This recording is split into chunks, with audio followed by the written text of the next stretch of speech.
one of the important things about astrology is that it's not just metaphysical and it's not just physical. It's kind of like the corpus callosum that connects the two sides of the brain. It's a discipline that can be used to connect the metaphysical and the physical. And that's why it's so threatening to our culture, which is built upon the illusion that the three-dimensional world is real and everything else is not.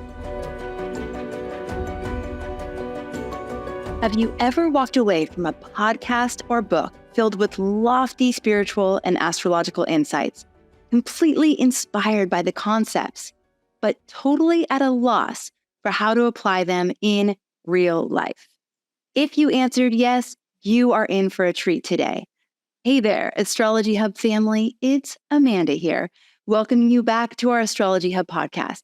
Today, we're diving into how to seamlessly integrate those big personal insights we get lit up by in our astrological and spiritual studies, how to implement them into the nitty-gritty of our daily lives. And who better to navigate these waters with us than the legendary master astrologer, Rick Levine. Rick is no stranger to Astrology Hub, and if you've been with us for a while, you definitely know and love Rick as much as I do. He's been a literal lighthouse for our community, brilliantly marrying the wisdom of the stars with practical steps we can all take. Before we dive in, you probably already know this, but we've recently stepped into what astrologers refer to as the eclipse portal, a 6-week period of accelerated change and opportunity. This year, the portal's energy is so potent that we felt called to create a free eclipse journey of transformation for all of you. It's called Your Eclipse Pathway to Purpose, and it kicks off with the first eclipse forecast panel featuring master astrologers you know and love on March 22nd. This 2-week experience is designed to help you harness the energies of the upcoming eclipses in Libra and Aries, letting go of the Libra relationship and balance dynamics that aren't serving you anymore, and stepping into your role as the hero of your own story and leading with purpose. And the best part, you will have a path paved with resources tailored to support you throughout this whole portal time period. We've got panels with top astrologers, including Rick, to help you understand why these eclipses are so critical. A how to read eclipses in your chart panel, a meditation event timed with the full solar eclipse on April 8th, and much more. You can join us for free by heading over to astrologyhub.com/eclipse2024. If you're looking for an anchor in the storm, calm in the chaos, intention, and aligned action, this is the event for you. Now, let's welcome Rick Levine to the show for an enlightening conversation on bridging the spiritual with the everyday. Rick, welcome back. I'm so happy that you're here. Well, I'm so happy to be here also, although it's strange now seeing you online, seeing as how we were actually in physical presence at the Conscious Life Expo in Los Angeles just a couple of weeks ago, but nice to be here. It's always my preference to be with you and our community in person, but I'm also really glad that we can connect this way as well. So yeah, Rick, today's topic is really important. I think a lot of astrology lovers, people who are committed to their spiritual path, they struggle with this because we get inspired. There's all these amazing ideas, but then actually applying them in our daily life, like actually making them real and using them to live a better life, that can be where the tricky part comes in. As I know you probably know, I end everything that I do online, all my podcasts and YouTube stuff, with the same line. And the line is, think cosmically, act locally. And the reason for that is that it's important to think cosmically. It means reaching out beyond ourselves, expanding our awareness, even being spiritual. We'll come back to that in just a moment. But it does no good at all to be as cosmic as one could possibly be unless one applies it locally. Think cosmically, act locally.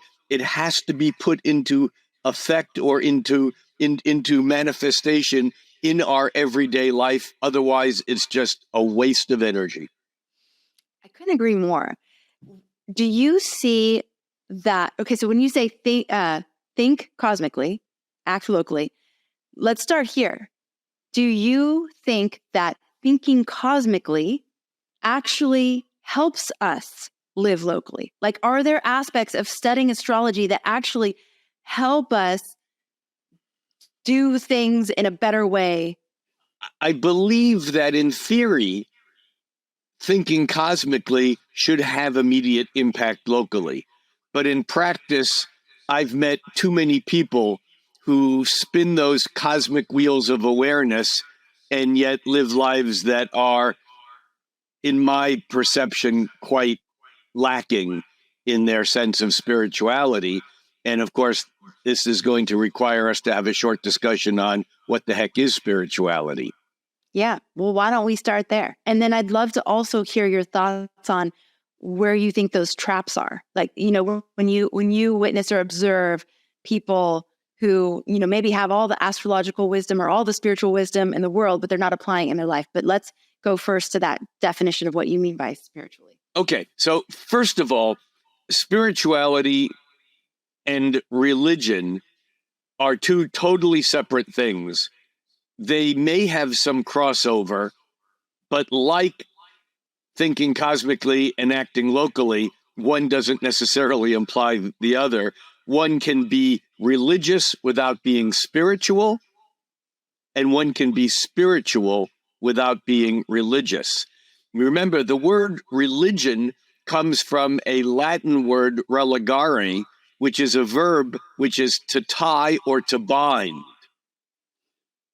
Religion is very simply that which ties us or binds us to our local tribe or community. When the Romans conquered new lands, they didn't care if you kept your local religion. They just wanted it in writing, which is why so many religions were codified during that period of time. They wanted to know what the rules were you were following. And they also wanted you to accept the emperor, the Roman emperor, as a god also, which was a problem for some religions. But religion has nothing to do with spirituality. As Ram Dass used to say, following the 10 Commandments doesn't make you spiritual. However, if you stumble upon the spiritual path, which we'll talk about in just a moment, and you follow the 10 Commandments, you have a better chance of going somewhere along that path. Whereas if you've, done things like, killed a few people along the way and didn't honor your parent, whatever, it's like, it's maybe harder to find a spiritual path. In a way, religion sets us up more for the potential of finding spirituality.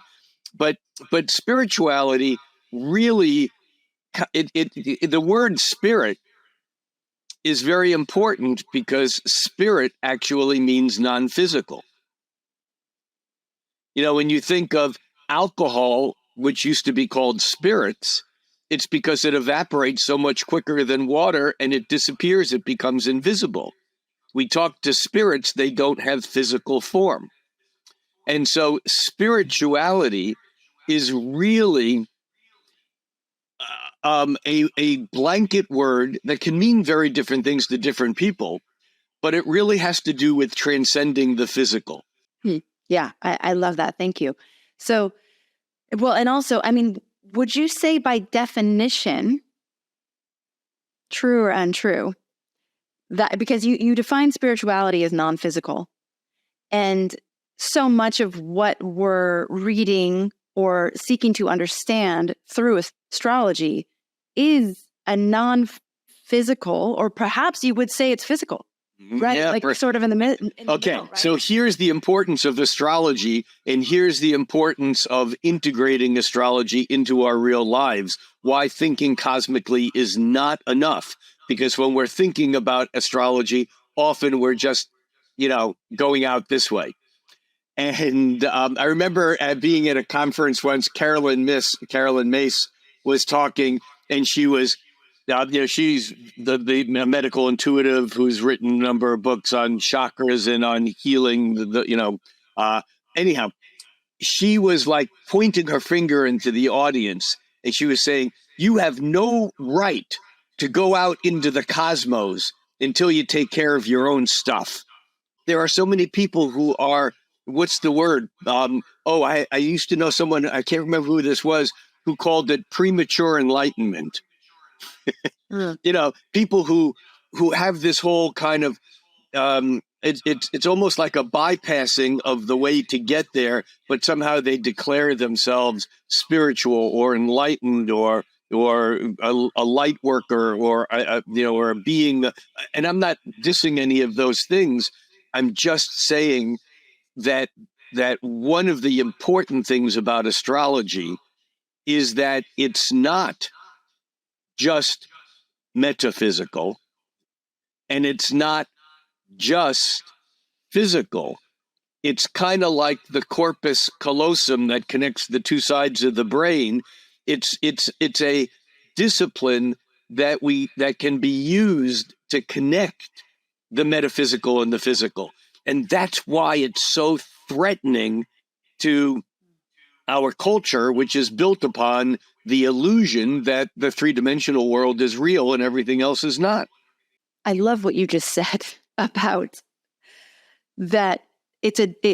When applied in our daily life, it can be a discipline that helps us connect the metaphysical and the physical.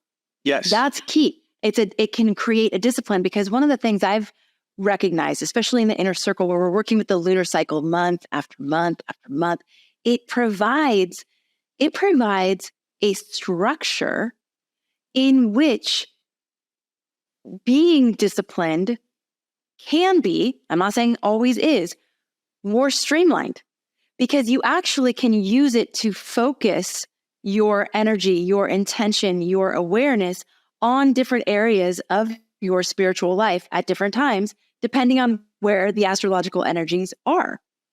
And so I love that you bring in that word discipline, because I think that's what Carolyn Mace and even your Think Cosmically, Act Locally is speaking to. It's that there is no escaping out. There is no just magic pill or magic wand, that there actually is a requirement of action and discipline in order for those cosmos to actually help you in your everyday life. Yeah. And I think the word discipline is also, as you know, I'm kind of a geeky etymologist, and even the word discipline, we think of it more as a Saturnian rules regimen, kind of a thing that we follow.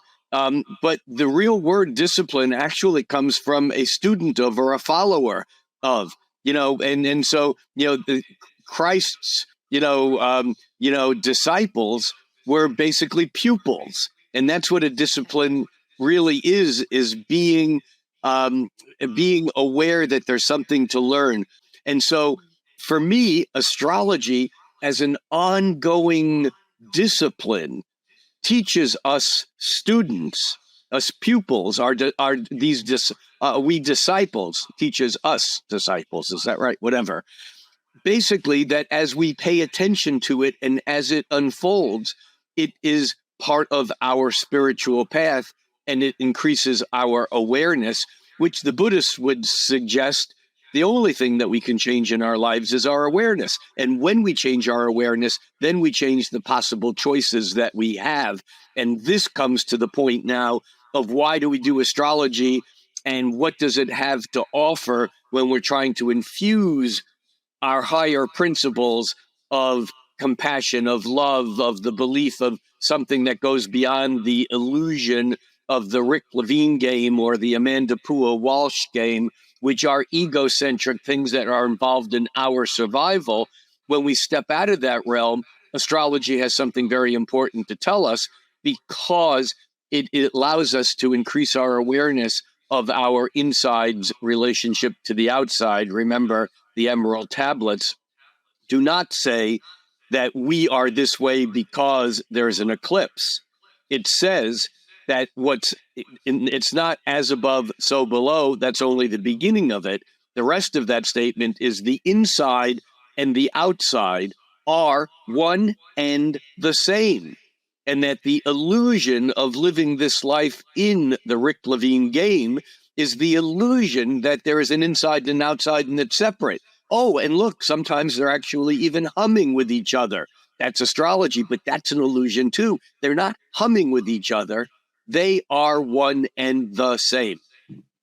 That's spirituality, or at least that's what drives my spirituality. And then, of course, the question becomes, how do we take that cosmic idea? And remember, I know I've said this before on earlier Cosmic Connections, the word cosmic comes from the word cosmo or cosm, which is Greek for order and beauty. To the Greeks, order was beautiful, and the word cosmetic actually has the same derivation as the word cosmology, because there's something beautiful about the natural order. In the West, we've come kind of bent out of shape, twisted, so we think a cosmetic covers up ugliness, whereas that's not what the meaning was. Cosmetic was something that brought out the natural beauty.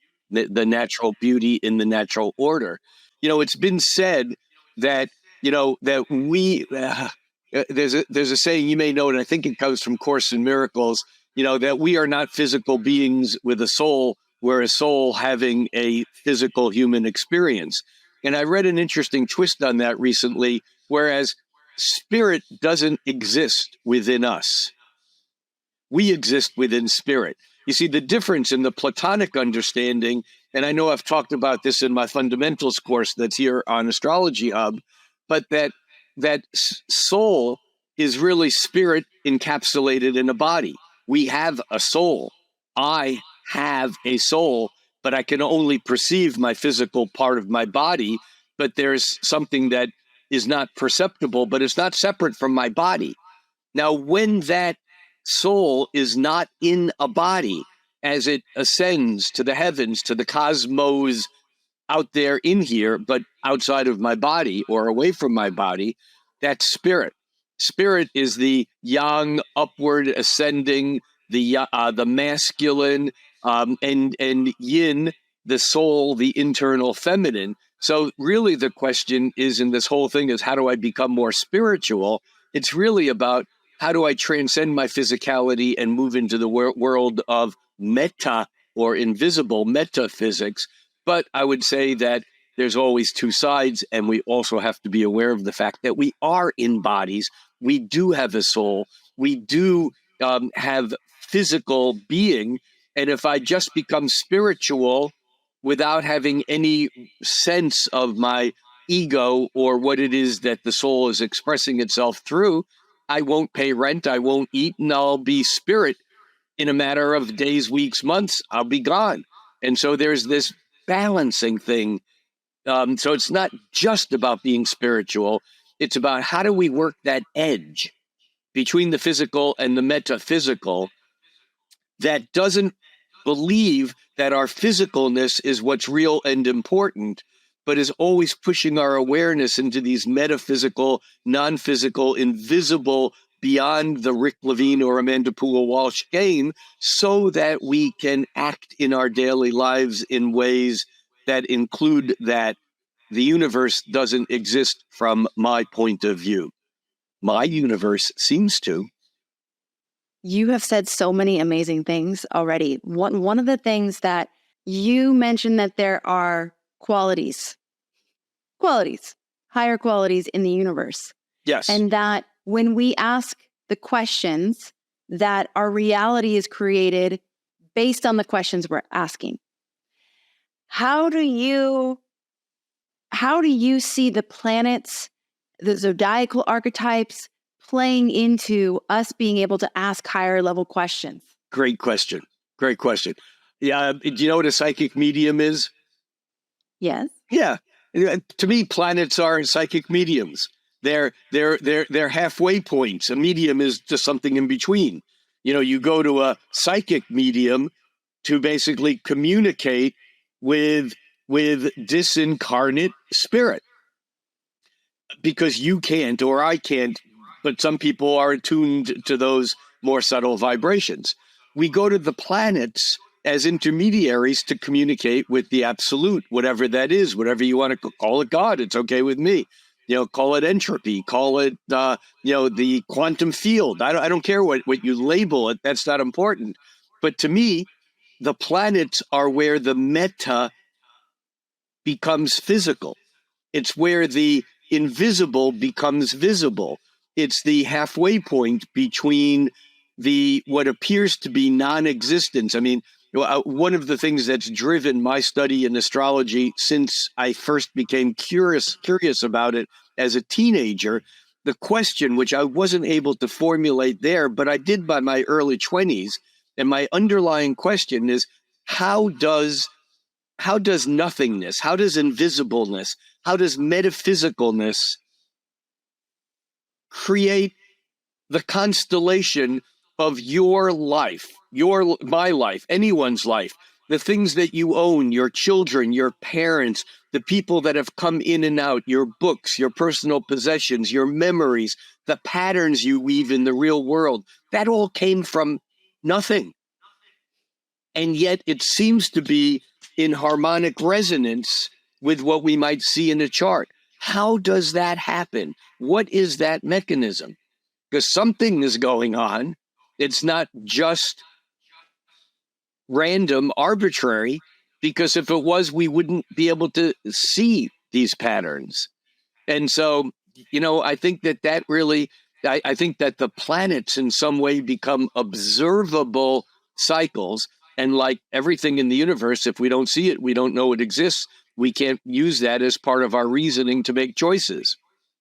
We didn't know that Uranus, Pluto, and Neptune existed until we developed technology that allowed us to see more of the invisible and make it visible. And we know we can follow the mechanism of cycles like Saturn aligning with Pluto, being the historic turning points for at least 22 or 2300 years of history. We can see these patterns. But until we saw Pluto, they were invisible. And so as we make the invisible more visible, it basically gives us more choices because our view of the universe changes. And if we don't see it, we can't choose it, or we can't choose to avoid it. Okay, so what I'm hearing, there's several things here, Rick. We have the search creates your reality. And by asking the questions and being available to the answers, there is a richer dynamic in our reality. Or even when those answers sometimes conflict with the basic fundamental beliefs of what we learned from our parents, our culture, our synagogue, our church, our mosque, our government. Yeah, exactly. Okay. Then we have that when we are true to our own spirit, that we are more capable of enriching the lives around us. And astrology enables a deeper level for some of which to know your own spirit, to know. And again, I would agree with that completely, except I would take, as the editor, I would take out our own spirit. We have our own soul. That's spirit encapsulated in my body, but we don't have our own spirit. There is spirit. Remember, spirit does not live in us. We live in spirit. Spirit is the unified field of all of that consciousness and awareness that is not incarnate, that is not in meat, that is not in physical substance. So yeah, I would agree with what you said, but I would say with spirit, not with our spirit. Spirit isn't owned. Okay, so there's not like a spiritual essence or a spiritual quality that's unique to each one of us? Yeah, that's what that's soul is, the spiritual quality that's unique to each of us, but that's not spirit. Spirit is the ascension of moving out of physicality where there is no time and space. There is spirit. Everything that ever was and everything that ever will be anywhere in the cosmos is happening right now. It's, the cosmos is like an Encyclopedia Britannica for those people who remember those 26 volumes. You can only pull out one volume at a time, only open up to one page and only read one sentence, but it's all existing at the same time. Remember, it was the astrologer Johannes Kepler who was the first human to break through that realm into the divine proportion and say, oh, no, this isn't magic. We can understand this. We can open up our mind and do these mathematical manipulations, and we can understand how these planets are actually moving consistent in a way that makes sense. This is not magic. We can constantly open our mind. That distinction you just made between spirit and soul, I've heard it many, many times, but for whatever reason, the way you just described it was like, oh, wow, that just clicked. And that's Platonic. Plato basically talked about, and again, remember, astrology is not based on 12 signs. It's based on 4 elements and 3 ways those elements each manifest. 4 elements, fire, earth, air, water, and those are not metaphysical because all traditions will include a 5th element that even in the Greeks they called ether, but it's invisible, it's meta, and so it doesn't count. That's why there's only 4 elements but in Chinese modality there's 5 elements. Anyhow, 4 elements, and each element presents either as a beginning, a middle, or an ending, a cardinal, fixed, or mutable. And it's 4 times 3 that makes 12 signs of the zodiac. But here's the thing that Plato said. Plato said that fire and air had affinity because they were of spirit. They were outward and upward ascending, or yang, or masculine. Whereas soul is water and earth, which is yin or feminine or indrawing. And one is not superior or more important than the other. Our existence depends upon a balance between them, which is really the origin of Jungian psychology. He didn't call it Jungian psychology any more than Jesus called his teachings Christianity. Jung called his teachings the psychology of 4 types, or analytical psychology. What were the 4 types? Thinking, feeling, intuiting, and sensing, fire, earth, air, water, or the 4 suits of the tarot. Also the 4 suits of the 52 card deck, yeah? Well, that same origin, but yes. Right, yeah. Right, okay. Then you brought in that the qualities, the sort of universal qualities or higher level qualities that could potentially enrich our life here on Earth. Not potentially. Yeah, I'm sorry, go ahead. Mm-hmm. Yeah, I didn't want to say an absolute because I didn't want to be, speaking out of term. But yes, I would agree. Correct. And I would agree with your lack of absolute also. Go ahead. Yes, exactly. On an everyday basis, they improve the quality of our life.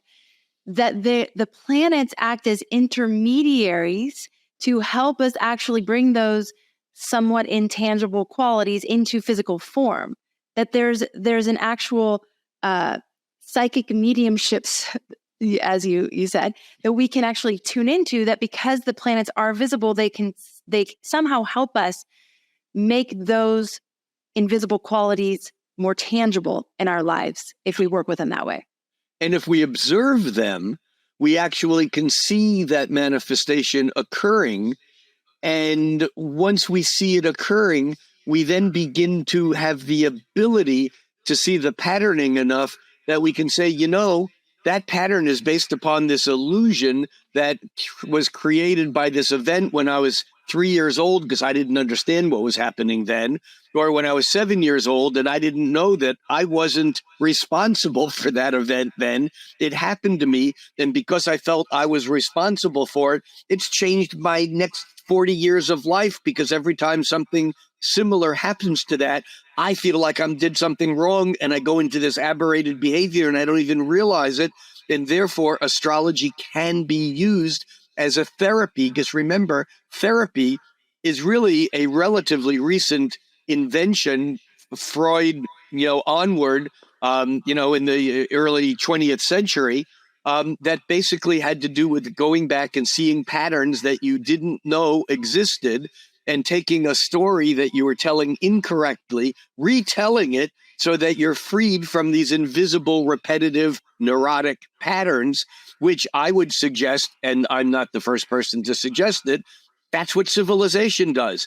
there are people who say that we have a collective memory that, just like a neurotic growing up, we block out that stuff. It's so painful, and we turn it into these mythological stories. What I'm going toward is that part of Pluto's movement into Aquarius seems to be connected to getting a perspective on this wider truth, so that, like a person in therapy, humanity on Earth is going through a therapeutic process in 100 different disciplines, or at least 5 or 10 that I can think of off the top of my head, where we go, that's not what I was taught in school. Holy smokes, that's different. Oh my God, Columbus didn't discover America. Europeans killed 150 million people in order to colonize the New World. Oh my God, the Earth isn't 2 billion years old. It's much older than that. Oh my, whatever it is, we're learning things over and over and over again that's forcing us to revision who we are, where we came from, what we're doing. And I think that as Pluto moves through Aquarius, this is just the tip of the iceberg. I think that Pluto in Aquarius really only requires us to memorize 2 initials, AIET. That's it. And I'm being a little tongue-in-cheek there, but not completely, because those 2 pieces hold for us a revisioning of who we are, what we're doing, where we are, where we're going, and what our connection is to the larger cosmos, or beautiful order that doesn't seem so beautiful because we feel excluded from it, because we've separated ourselves from the nature in which we live. So spirituality, then, bringing this full circle, becomes a process within which each individual can go on an individual journey. That is a journey that has been taken by hundreds of thousands of millions of humans from the dawn of time, as they begin to ask these questions of what is real. How do I fit into the larger whole? What is it that's beyond the Rick Levine game that has essence and importance, that brings meaning to my life? And how can I look out there and see other people who seem not to be connected, not to my truths, not to my life, but to this thing that seems effusively ubiquitous, I think is the right word, to everything out there?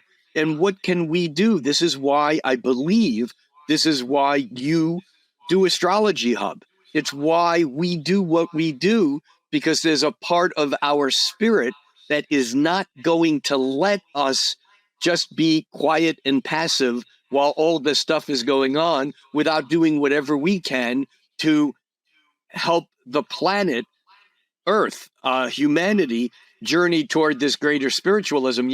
There's a concept in Buddhism, Mahayana Buddhism, which is one of, a couple of different schools or incarnations, if that's the right word, of Buddhism. But Mahayana Buddhism has this concept that I rephrase, that basically says no one gets off until everyone gets off. In other words, your liberation, your enlightenment is ultimately an illusion until everyone is enlightened. This is so many good, amazing sound bites. I'm like, okay, there's a sound bite. There's a sound bite. That's just incredible. Well, that's your job, Amanda. I expect to see them all on TikTok in the weeks and months ahead. Oh yeah. Don't worry about it. We got you covered. Hey there, beautiful souls. Are you feeling stuck in a rut, yearning for something more? Well, guess what? The universe is aligning in a big way. The rare Aries Libra eclipse portal is open, and let me tell you, this is not your average cosmic event. We're talking 18 years in the making, brimming with potential for monumental shifts in your life. Scared? Excited? A little of both? That's completely normal. But remember, the eclipse energy is here to empower you. So are you ready to answer the hero's call? Join me and 10 incredible astrologers on a free, life-changing 2-week journey called Your Eclipse Pathway to Purpose. We have 2 expert astrologer panels designed to help you both tune into the energy of this particular eclipse portal, plus learn techniques for decoding eclipses in your chart. We'll come together for meditations at the actual eclipse moments and we'll share astrologically aligned practices you can use to harness the energy of these 2 weeks. Don't wait. This opportunity won't come again for a decade.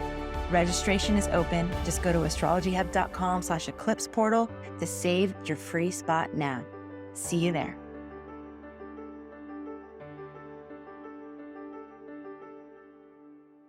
The final thing that you've said, I've been just listening for like, what are the like the pillars of what we're talking about here in terms of how astrology can help us live a more spiritual life on a daily basis. I have a one-line easy answer to that.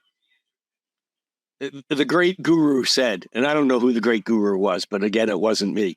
Inch by inch, it's a cinch. Yard by yard, it's hard.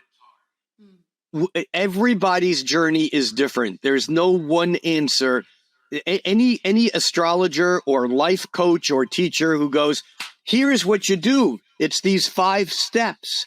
Get the hell out of there. Those are that person's 5 steps, and they may work for that person. They may even work for a lot of people.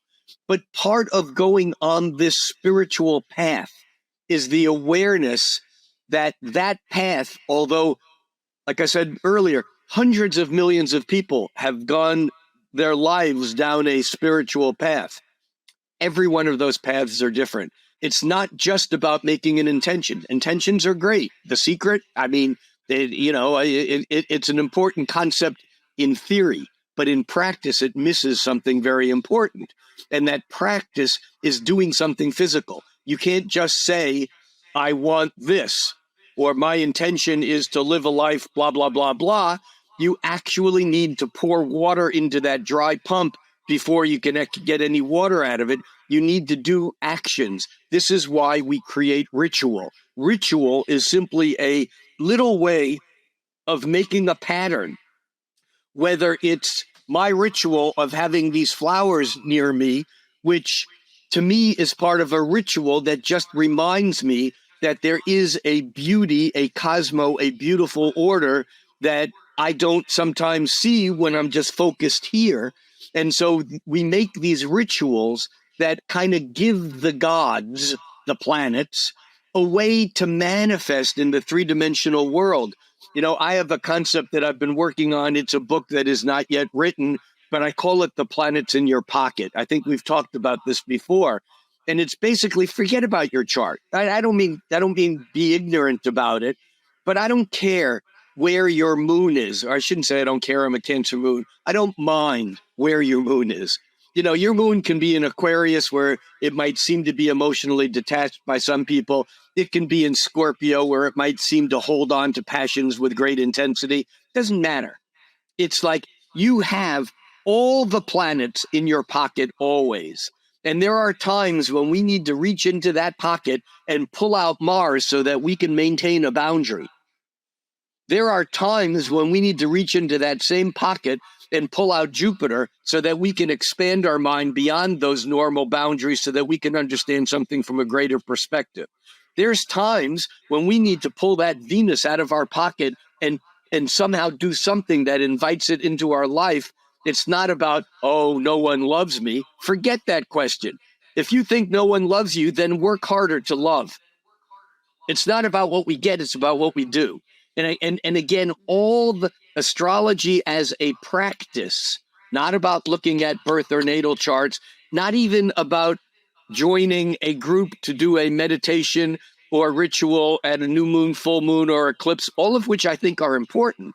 The question becomes, what do you do once you leave that ritual? What do you do the next day? What do you do the next days? Because doing something at a new moon is absolutely worthless unless you do something every day for the few days following that new moon to establish. It's like planting a seed.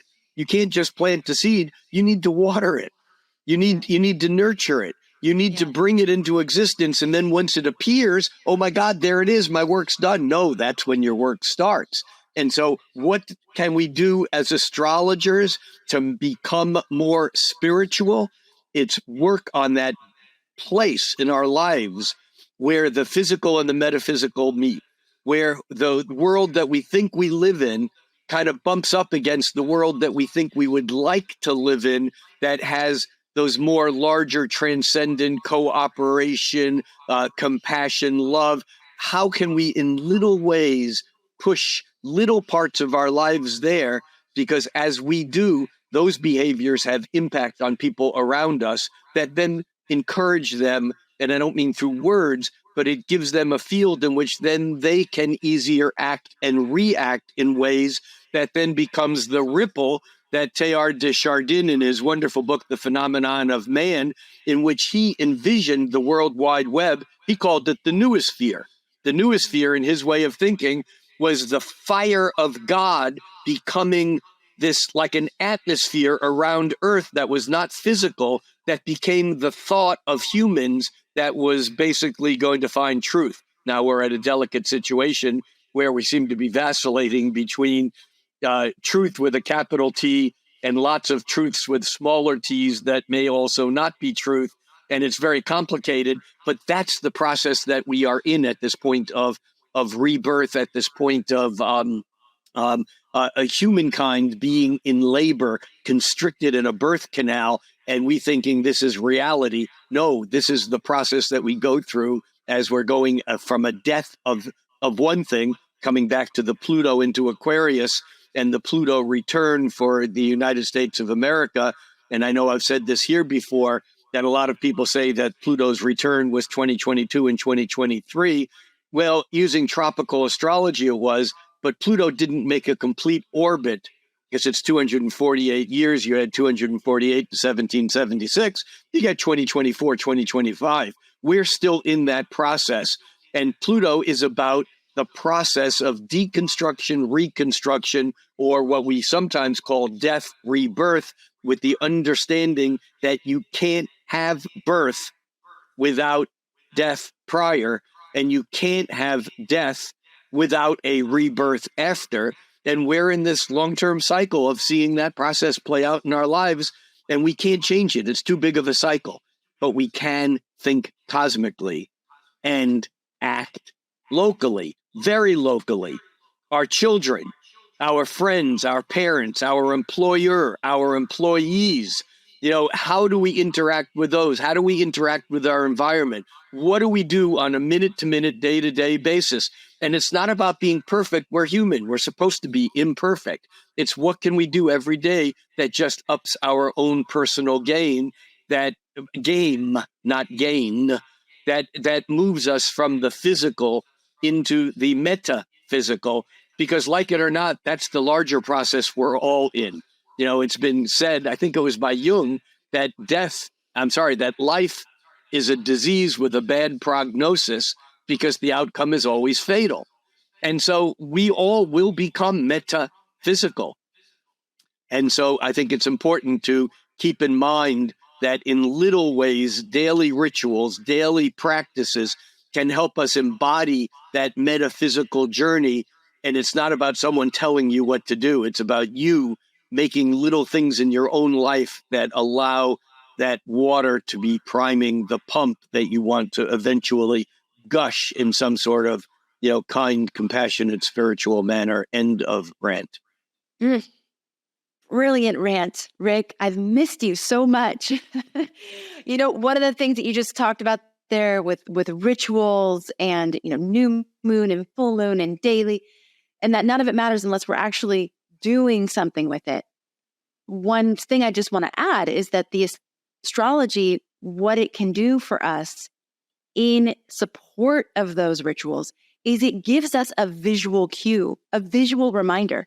But to me, it's almost like we have a big, huge chalkboard in the sky saying, okay, the day's over. Time for you to be grateful about what happened that day. Time for you to be intentionally setting your... And it also says things like next Thursday, you're going to have more magic markers at your disposal than you usually do. So next Thursday, use them or whatever. Yeah, ride that wave. It's the importance of the inner circle. It's a process. It's not just about reading something one day. It's an engaging process, because that's what this is about. I mean, You got to understand. I mean, this began when I wrote dailies. I started writing my dailies back in 2001. And there's never been a day it's actually from 2001 to 2021, there was never a day when I didn't spend at least an hour looking at where the planets were today and how I could frame language about what that was and what we might do with it, in some sort of positive manner, rather than just saying Mars is conjuncting Saturn today, be careful of hitting walls. No, that's a negative warning. And then I'm going to start seeing walls and I'll probably hit them, and so there's ways in which we can use the astrological awareness every day of our life to see what's out there and to learn to remind ourselves that projecting our fear onto the future. Oh my God, Saturn is going to do this. Or Pluto's going to hit my, Pluto doesn't hit anything. Pluto's cycle aligns with, your natal sun or moon or ascendant. I'm so frightened because when it did something last time, I lost blah, blah, blah, blah. Well, get over it. That's what happened in the past. How are you going to work with that energy? And what are you going to do that in some ways allows that energy to ripple through the system without trying to stop it? Because the harder you try to stop it or resist it, quoting Werner Erhard, that which we resist will persist. So it's how do you engage it? And like an Aikido master, pulling it through the system, working with it, and then letting it ripple out, rather than building up these walls of fear that just manifest our greatest fears. It's a problem of astrology. So anyhow, I just stepped into another whole deep pit of doo-doo, but there we go. No, it's so good. Rick, thank you so much. I mean, there's so much here, so many tangible things that we can keep in mind as we're wanting to bring more of the metaphysical into physical and the physical, and connect in more with the spiritual realm and the unseen. And it's just brilliant. There's so much. And it's so easy to talk about it and not do anything. Yes. That's why astrology is not spiritual. Astrology is a tool that it allows us to be more spiritual if we are so inclined. We have to lean that way ourselves, inclined. It's information, it's data, it's a lot of suggestions. It creates more awareness, but we actually have to do something with it. I love that. If any of this resonates, you definitely will love our eclipse experience that we're putting together, because it is all about these things that we're talking about. It's about awareness. It's about creating ritual. It's about taking action. It's about how do we use an astrological event to help us bring more awareness into our lives and actually step into that co-creative experience that Rick was talking about earlier with fate. Instead of fate, things happening to us and, oh no, it was fate. Pronoia. Yes, the pronoia. Yes, exactly. So stepping into that third level of fate, where we're actually in a participation with the universe, that's what this eclipse experience is all about. The whole entire event that we've put together for you. Rick is going to be a huge central point of that. So make sure that you go to astrologyhub.com/eclipse 2024. We're going to drop that link in the show notes as well. In addition, Rick's teachings, along with 11 other astrologers, will be featured as a part of our inner circle this year coming up. I'm so excited to be back in the inner circle as a guide. Yes. Yeah. I know, it's going to be so much fun. And we're going to be entering into our promotional period where you can join the inner circle for 45% off here very soon. So just stay tuned and look out for that. Rick, thank you so much for being here. It's such a pleasure as always. Thank you. So much wisdom shared here with us today. And I always get so much out of this personally. And I know our community does as well. So thank you for being back here. And thank you for creating this platform that's so important in this day and age of total bizarreness of whatever it is that's going on out there. That actually is our bizarreness that's going on in here. I love that. Thank you so much for bringing us back to that. It's always about that. So thank you. And thanks to all of you for being here. Thank you so much for being a part of our community, for making astrology a part of your life. And I'm going to steal Rick's line unless Rick wants to say it. I say it so I say it so often. Think cosmically. It's important. It's great. It's useful, but it does no use at all unless you think cosmically and act locally. There we go. All right, everybody, take care, and we will see you very soon.